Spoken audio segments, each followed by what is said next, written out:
It's day 2 of our Rollbar installation at Outlaw Motorsports in Riverside, California. And we're here with Project Nova as we finish up our installation of a Morrison 8-point rollbar. Before we left you last time, we finished the triangulating of the side bars here into the Detroit Speed and Engineering subframe connectors. And also we got the crossbar done down there. We're trying to fit the sidebars now, and we're going to be using this Morrison swing out kit right here. So we're going to get this thing fit up here and finish it up here in a little bit.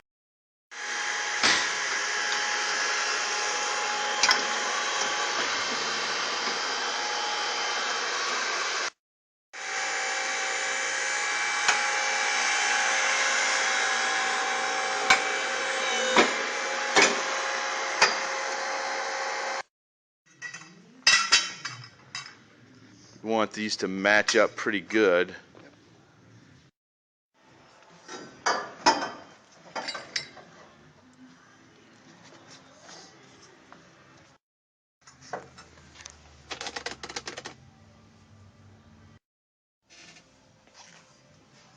And here Ron is marking where to cut the pipe. He's got to angle it so it fits on that bevel on the rocker channel.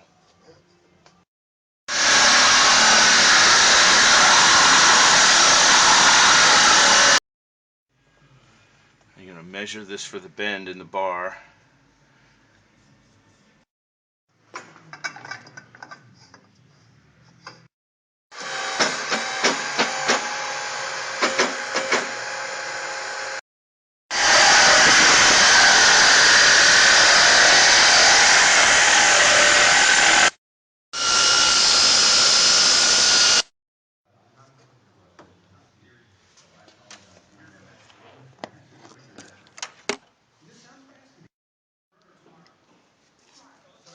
That's really coming together.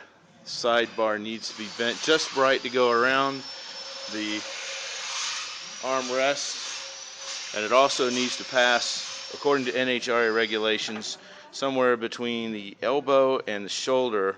Although in reality, a small car like a Nova or a Camaro or Mustang, the arm actually fits on the outside of the bar, which kind of defeats the purpose of it, but it does protect the thorax.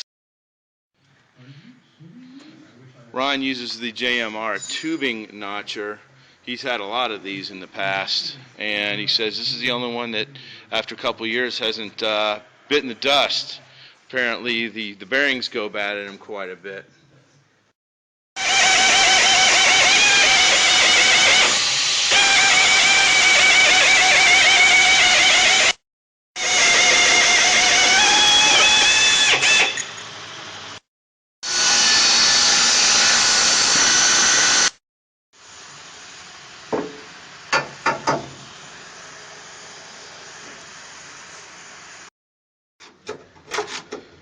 Well, in the process of putting in our sidebar, we've discovered that there's quite a bit of floorboard damage here. There was a lot of fiberglass underneath here.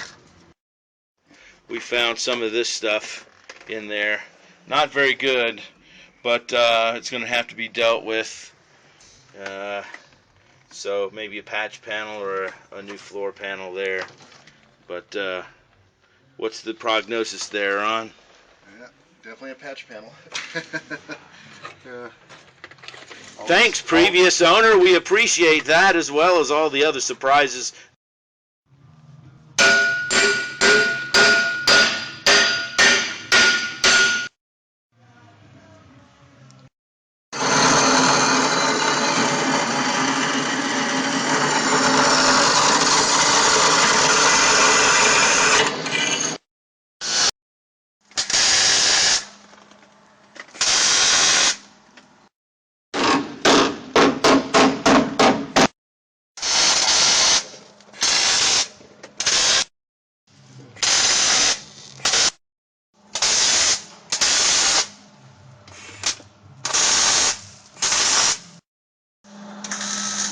The Millermatic 211 is one of those cool do-it-yourself type welders for home use. Can run on 115 volts or 230 volts. And it's auto sensing too, so that as the thickness changes, the wire speed will change automatically. So you don't have to do a lot of fidgeting with the dials. It's very automatic and easy to use.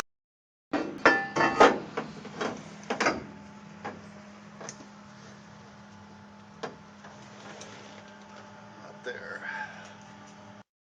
Double check the door, make sure it doesn't hit the bar, the armrest area, and everything looks good.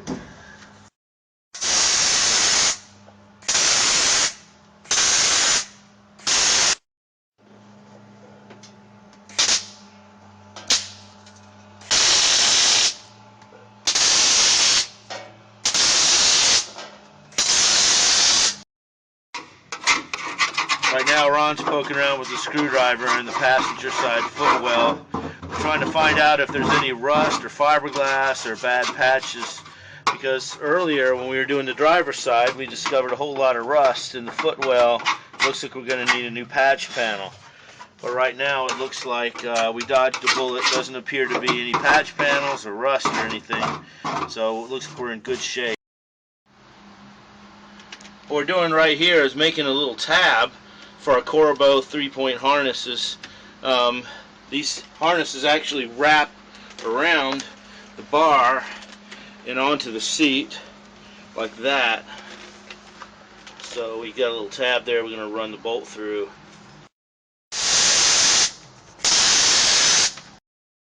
This is the swing out bottom part, hinge. Got to mark that down there. And we marked it already up here. And those where we're going to cut the bar.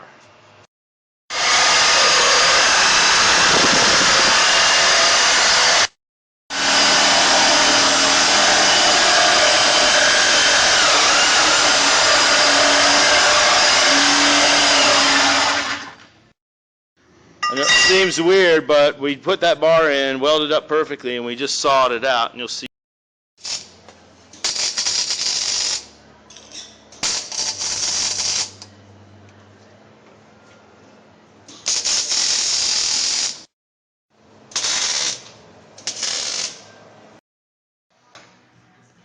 Coming in on the home stretch on the roll bar here, we've got the roll bar painted with Eastwood chassis black satin, and the Corbeau harnesses are going in with some bolts that we've had to find the right ones.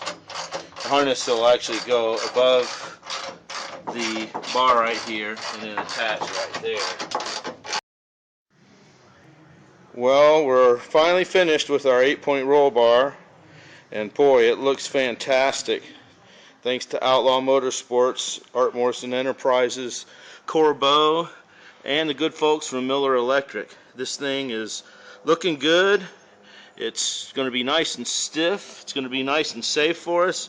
And thanks to the swing out bar, it's going to be comfortable too. So check it all out in the next issue of Popular